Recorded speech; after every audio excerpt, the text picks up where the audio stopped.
Hey guys, welcome back to the channel. So this is, I guess we'll call it a part 2 for my live stream earlier today.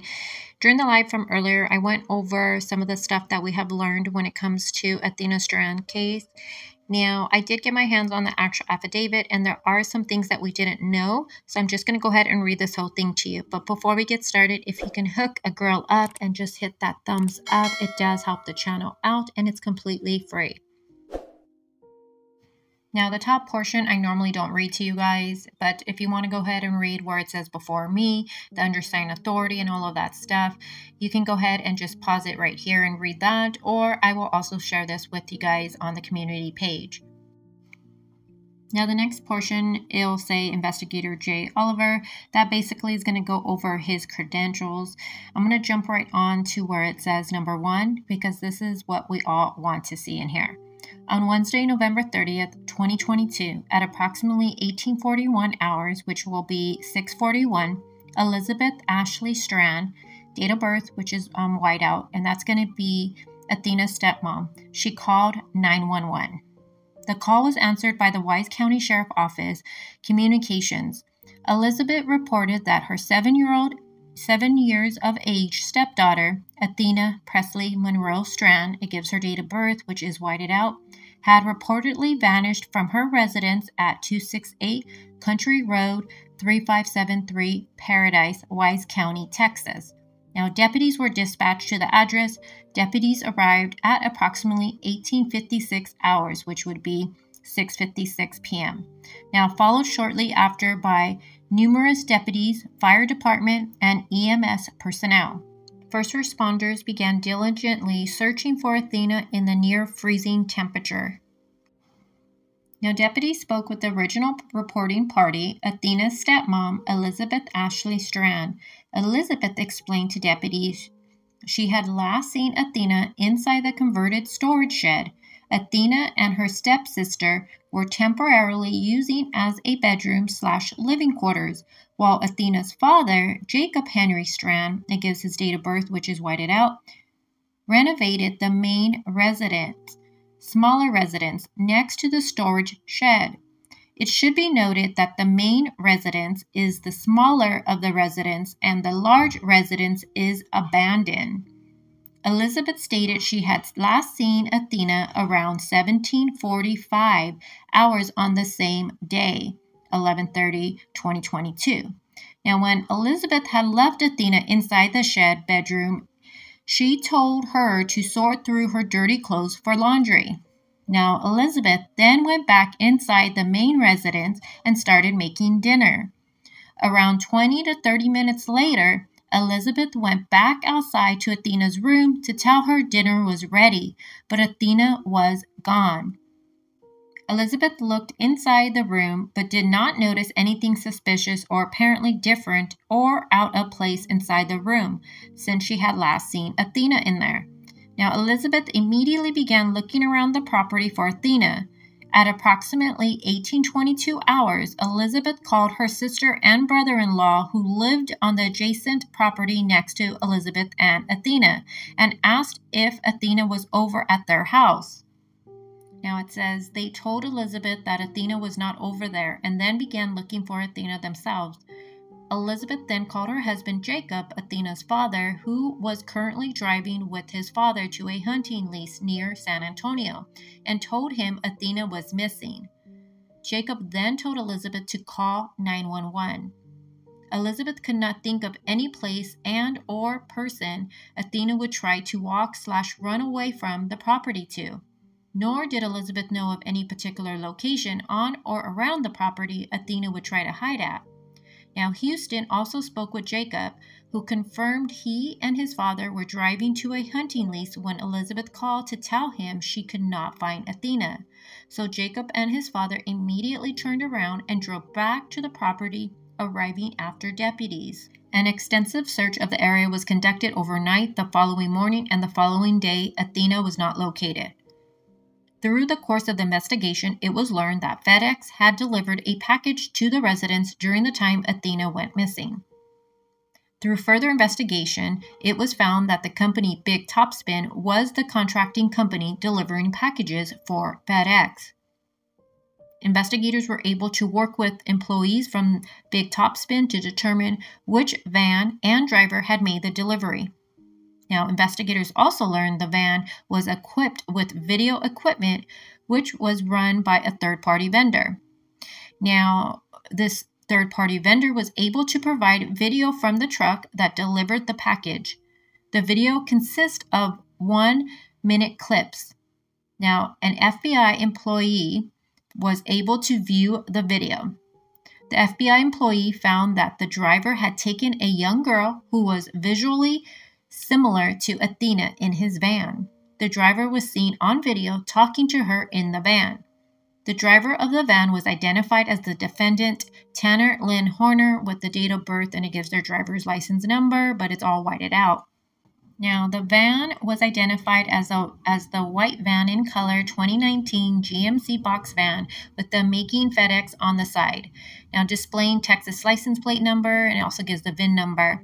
The van is registered to Big Topspin, and it gives their address. Investigators located the defendant. The defendant stated to investigator Joseph Oliver and Texas Ranger Job Espinoza that he had taken Athena. Now, the defendant stated to investigators she was deceased. The defendant stated when he was backing up in his FedEx truck, he accidentally hit Athena with the truck, but she was not seriously injured.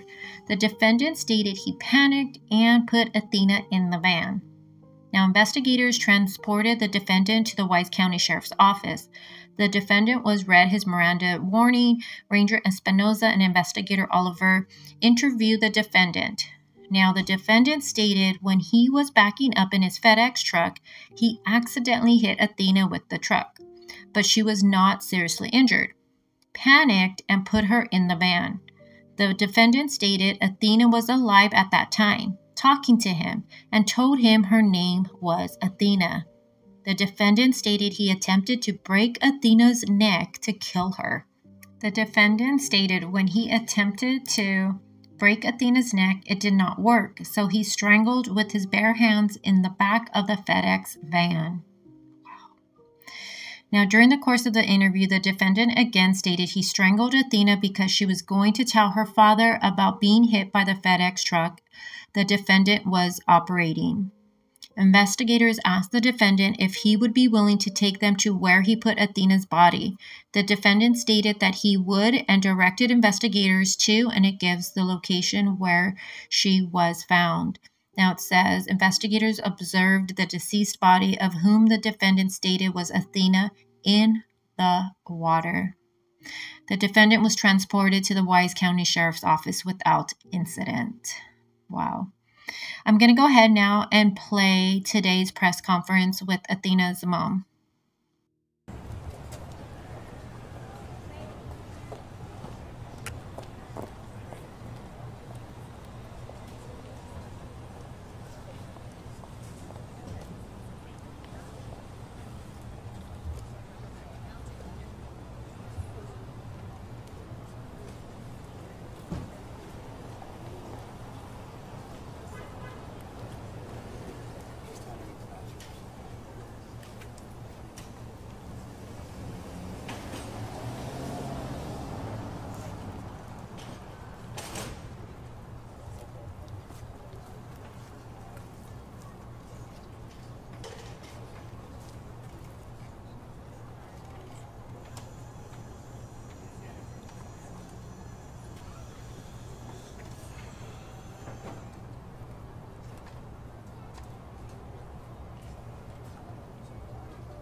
It's a few minutes before 11, but I'm going to go ahead and get started. First, I want to thank everyone for being here. You being here, not just the media, but the community, helps us ensure that Athena Strand's name is never forgotten. Maitland Gandy is Athena Strand's mother. She has some prepared remarks that she's going to give this morning, and I don't want to delay that. I'm going to go ahead and invite Maitland to come up and share her remarks with you.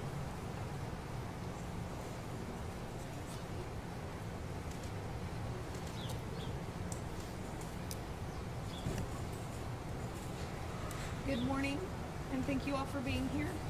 My name is Maitland, and I'm the mommy of Athena Presley Monroe Strand. On November 30th, a FedEx delivery man drove onto Athena's father's property to deliver a package of what was supposed to be a Christmas present for our daughter. This is the package, and it's the first time I'm seeing it. The package is containing "You Can Be Anything" Barbies.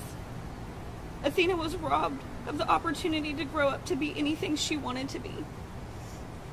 And this present, ordered out of innocence and love, is one she will never receive. Athena's favorite holiday was Christmas, as it is for many children everywhere. The joy Athena gave her family and the joy she felt on Christmas is something we will never feel with her again. That delivery driver admitting to kidnapping and killing my innocent, free-spirited 7-year-old daughter on Friday, December 2nd. At the time of Athena's abduction, she was staying with her stepmother and father in Paradise, Texas, doing what kids do. Playing within the bounds of her father's property on the same land he grew up and played on. The same land that for 20 or more years, he, his siblings, and all of his friends had been safe. I was supposed to bring Athena back home to Oklahoma after Christmas break. Now instead, Athena will be cremated, and she will come home in an urn, because I'm not anywhere close to being ready to let my baby go.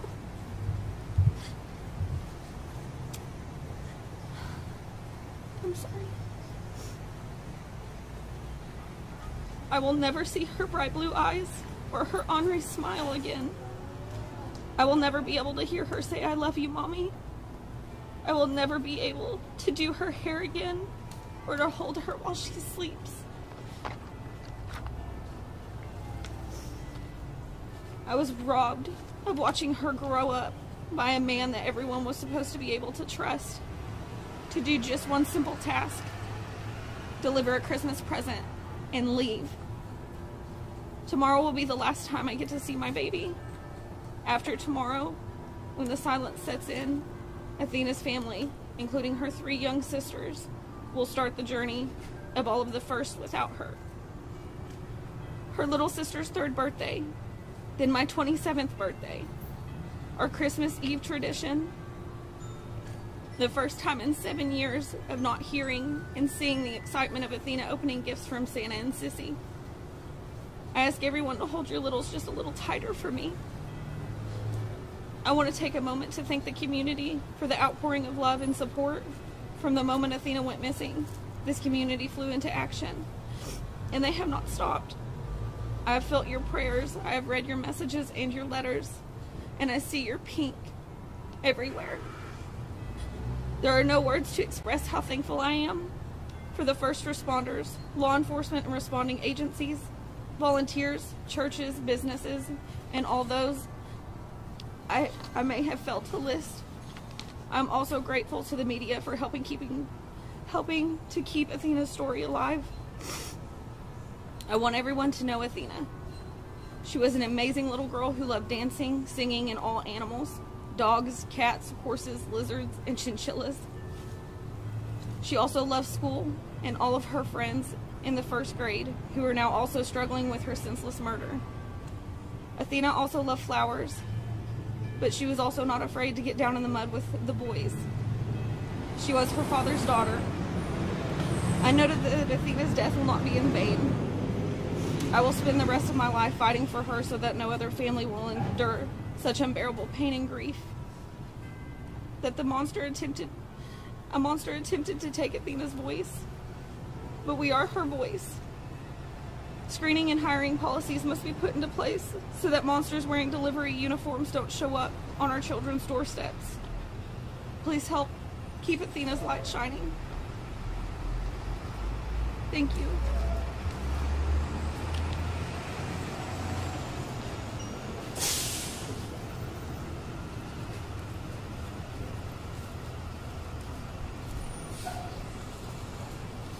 Thank you once again for being here.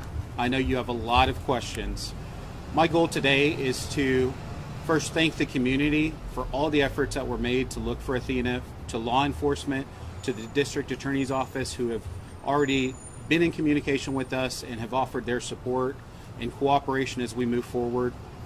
Thank you for being here to keep Athena's name alive and to help remember her for who she is.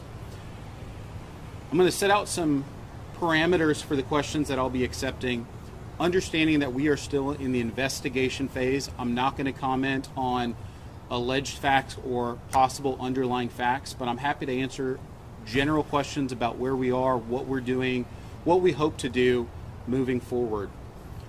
So with that, I'll open it up to questions. How do you plan on holding FedEx accountable for what happened to Athena? We're investigating not just what FedEx's responsibility might have been, but anyone else who was involved in the decisions that were made that led to this tragic loss. By doing a thorough investigation, cooperating with law enforcement, we will uncover every person who was responsible through their actions or inactions for the tragedy that happened. So Vincent, can you outline what your investigation consists of? I'm going to go here and then come here. I'm not going to, at this point, include or exclude anyone from being the possible target of a lawsuit. The ultimate goal here is to ensure that no parent or grandparent or family member feels the loss that Maitland's going through right now. That's our ultimate goal. So wherever that investigation takes us and whoever we find responsible are people that are going to have to face a reckoning. Yes, sir. What are the steps of your investigation? What are you doing? Well, we've been working around the clock since Maitland hired us on essentially Sunday night, Monday morning. I have an investigator here. He's here present with us today. He's from Wise County, and we're essentially leaving no stone unturned in looking at all the decisions that had to have happened before this tragedy occurred. I'm asking the community to contact us if they have pieces of information that might be helpful. So, for example, if there's someone that worked at FedEx or with this contracting company, we would love to hear from you.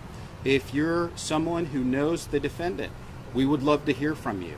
On our website, which is versusinjury.com, we have a page which is /Answers for Athena, and you can also reach us at Answers for Athena at versusinjury.com with any leads that you might have. The main number to our law firm is 817-203-2220, and we are encouraging anyone who might have information, even if it's something that you might think is minor. You received a package that day from FedEx and you're a neighbor and you believed it was the same person who dropped off a package. We want to hear from you. There's no lead that's too small for us to look into. Benson, have you heard from FedEx? Has the family heard from FedEx, and what has been said to them so far? FedEx did reach out, of course, to offer their condolences. It was a pretty preliminary conversation. Any further conversation, of course, will be through our office. I know you mentioned working with somebody in Wise County. How closely are you working with the Sheriff's Office, the Department of Public Safety, the FBI, trying to get the answers you're looking for? We've already talked to a number of different individuals. Everyone has been, first of all, thrilled that my law firm is here because they know what we bring to the table and what we will bring to bear for the parties who are involved with this. All of them have offered their support, including the district attorney's office, including the sheriff's office. I've talked to a federal agent who was part of the investigation. So we will be working with and have experience working with everyone who was involved with this investigation. And we are absolutely thankful for the work that they've done so far. Vincent, yesterday the sheriff told me that he plans to seek the death penalty. Can you give me your personal reaction to that?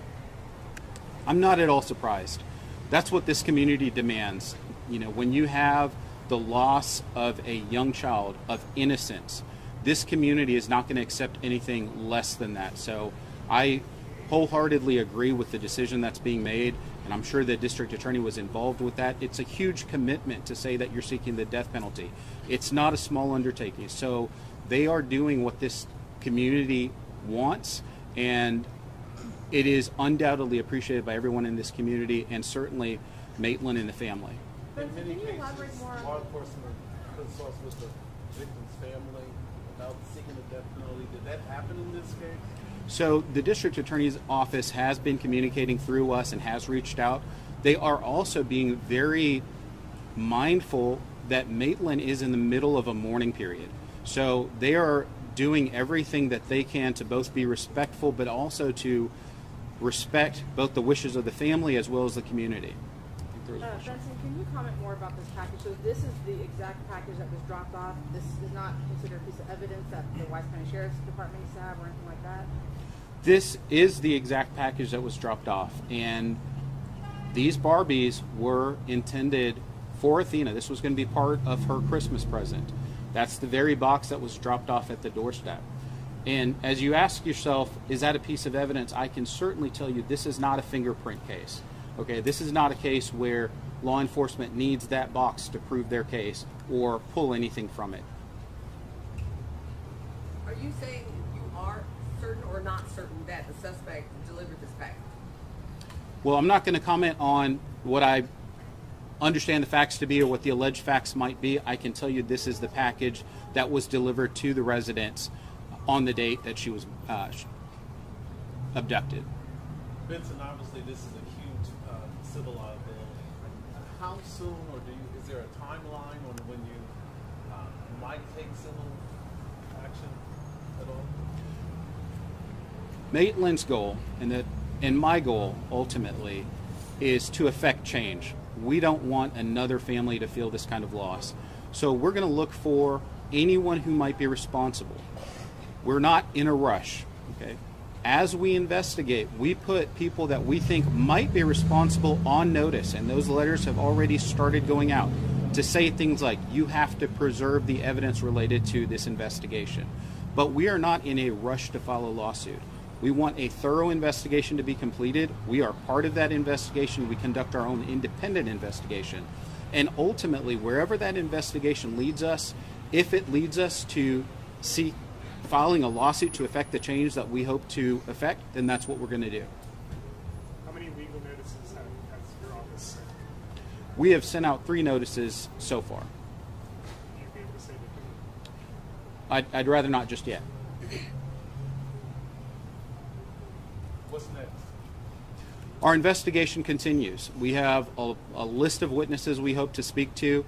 We have a thorough plan for our investigation moving forward. But I anticipate, particularly after this press conference, that we're going to get more leads. And we're going to want to follow up on all of those leads to complete, again, a very thorough investigation. We'll also be working closely with law enforcement and certainly the district attorney's office to make sure We have everything that we need to know, and of course, it's a two-way street. Anything we learn that might be beneficial to them, we're certainly going to share with them.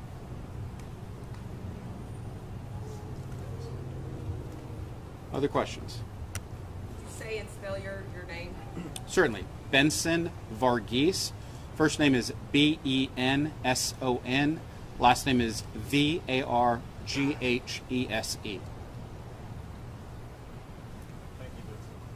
Thank you. Thank you for being here.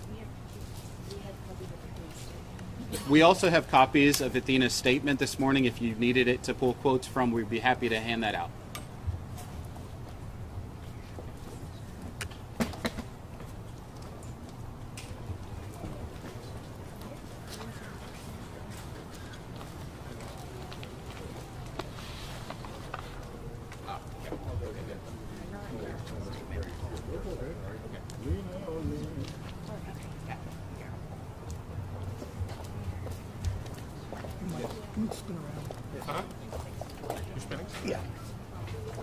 Yes. A skill I undoubtedly.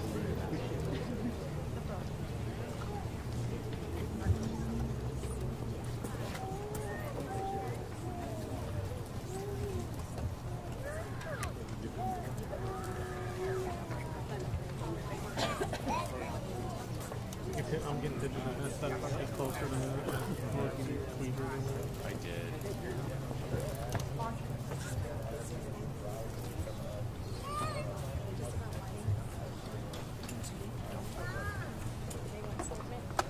We'll take it. Thank you. Can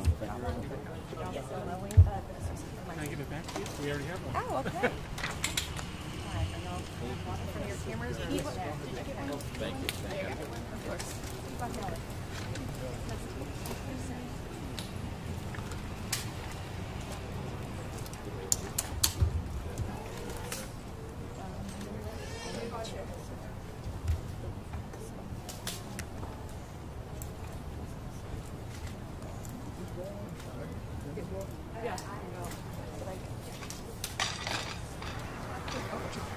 Sorry about that. Your anchor.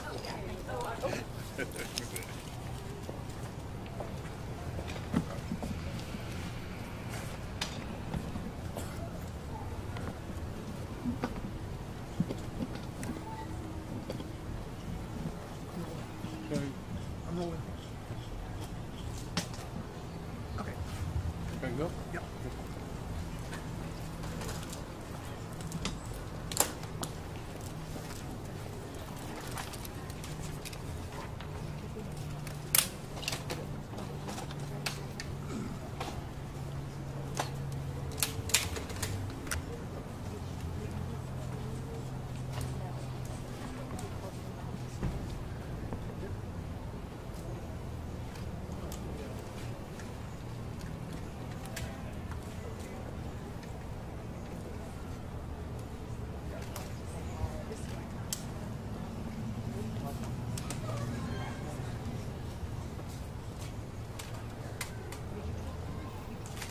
Yeah, I touched